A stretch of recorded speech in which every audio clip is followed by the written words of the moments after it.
What makes a new record worth owning on vinyl? Let's talk about it here on the Vinyl Jukebox. What's up everyone, it's Ben from the Vinyl Jukebox, and if you haven't done so already, please be sure to leave a like and a comment below this video, subscribe to my channel, and turn on notifications so you don't miss any of my videos. So this video is a bit of a follow-up to a video I posted a few months ago, why I'm buying more CDs than vinyl, and I'll put a link in the description below so you guys can check that out. But in the first couple of months of 2025, I've really noticed that that's been true for new releases. Just a couple of examples here. I picked up the new Dream Theater album on CD. I picked up the new Iggy Pop album on CD. So just in these early months of 2025, I've really only been picking up new records, new releases on CD as opposed to vinyl. Now, that's probably not going to be true throughout the whole year, but at least in the early months of 2025, that's how I've been buying my music. So all this had me thinking, why would I buy an album on vinyl?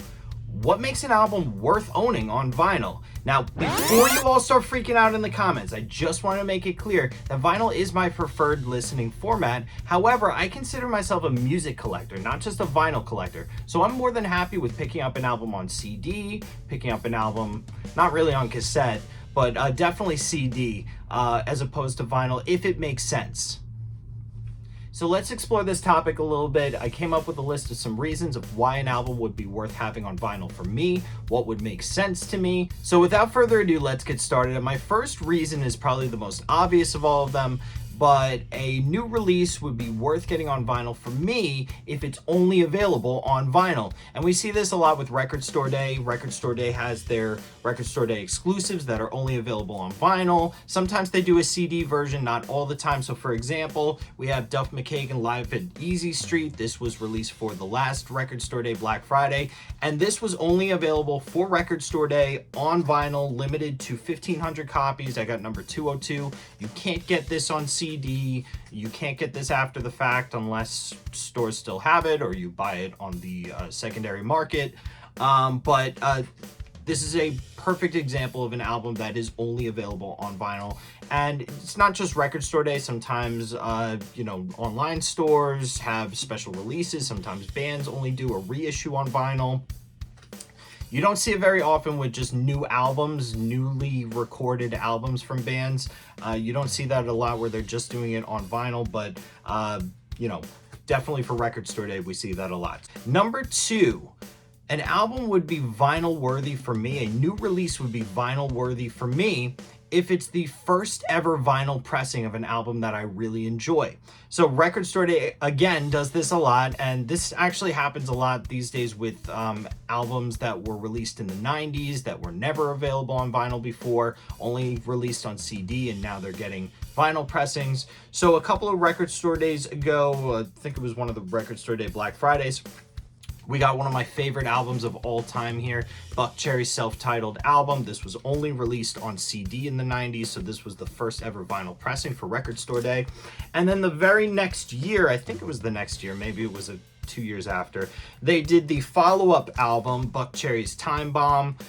First time released on vinyl, first time ever pressed on vinyl.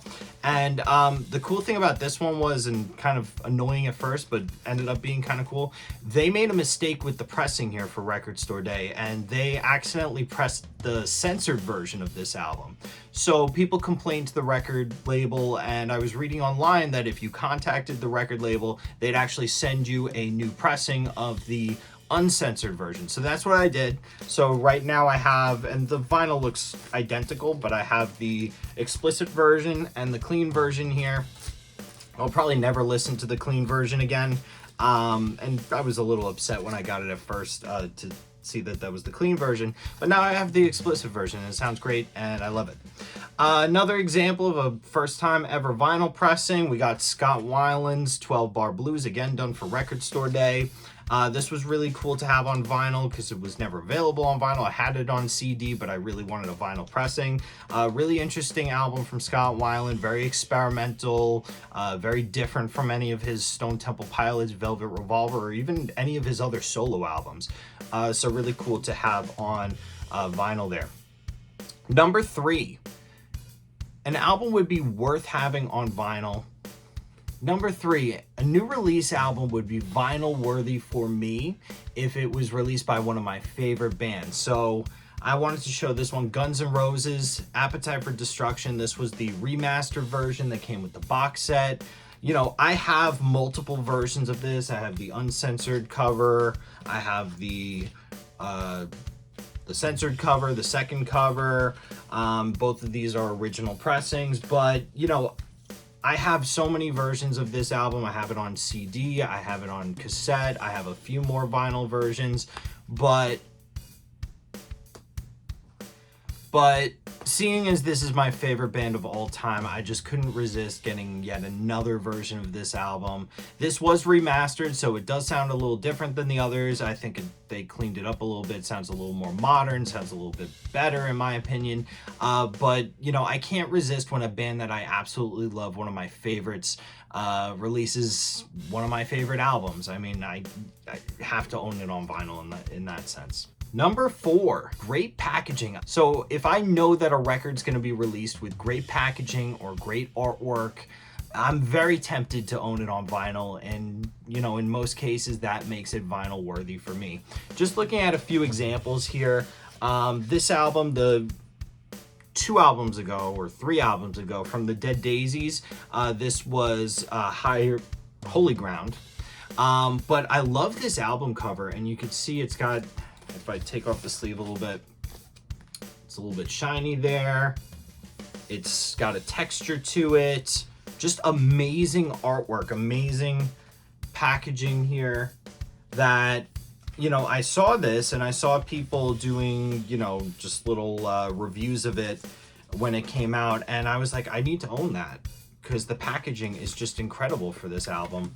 And, you know, it definitely enhances the listening experience.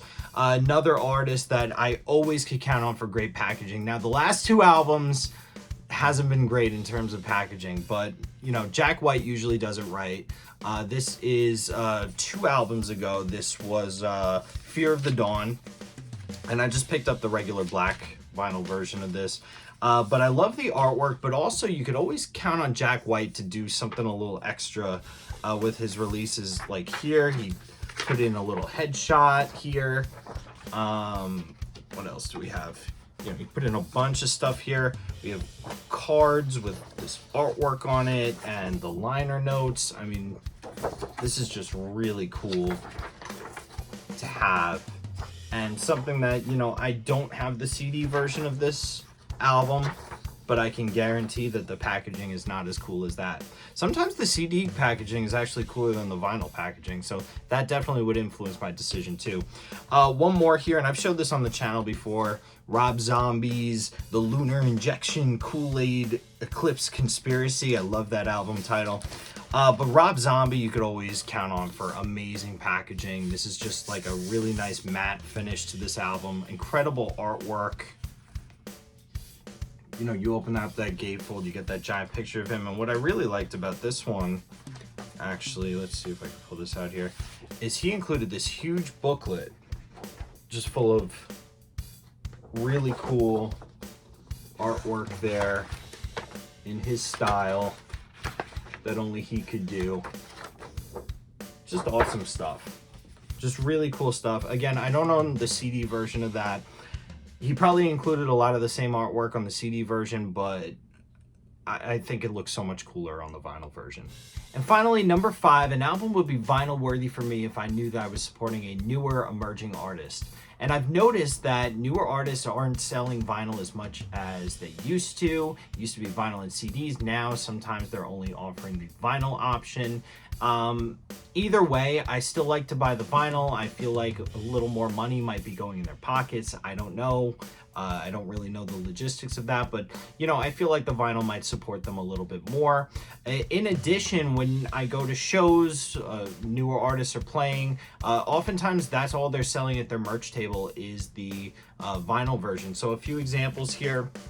We have from Tiger Cub, The Perfume of Decay. This is an awesome album. I got this when I went to go see them. They were opening up for Porno for Pyros, and I actually had the opportunity to meet the band after the show. They were all at the merch table. That's another thing about newer artists. They always hang out by the merch table or usually hang out by the merch table, so you could get your album signed, which is really cool. So yeah, this wasn't very much money, and I was supporting them, and you know that with the newer artists, this is helping them get to the next town. This is maybe giving them their dinner for the night. I mean, they're not making much money, so definitely picking up their album, giving it a listen, especially if you like it, is a great way to support those artists. Another one, a band who seems to be getting bigger and bigger, Dirtyhoney. I picked this up when I saw them very early on. This is their first EP, but has the band signatures on it. I actually didn't meet the band. This was actually just sold like this at their show. But I remember at first, this EP was only available on vinyl. I think they might have done a CD release recently of this, but still really cool. Picked that up at a show. And I didn't pick this up at a show, but just another example of a newer artist, Mammoth WVH. This is Wolfgang Van Halen's band, his first album. It's not signed on the cover, it's signed on this insert here. And you guys know how I feel about those.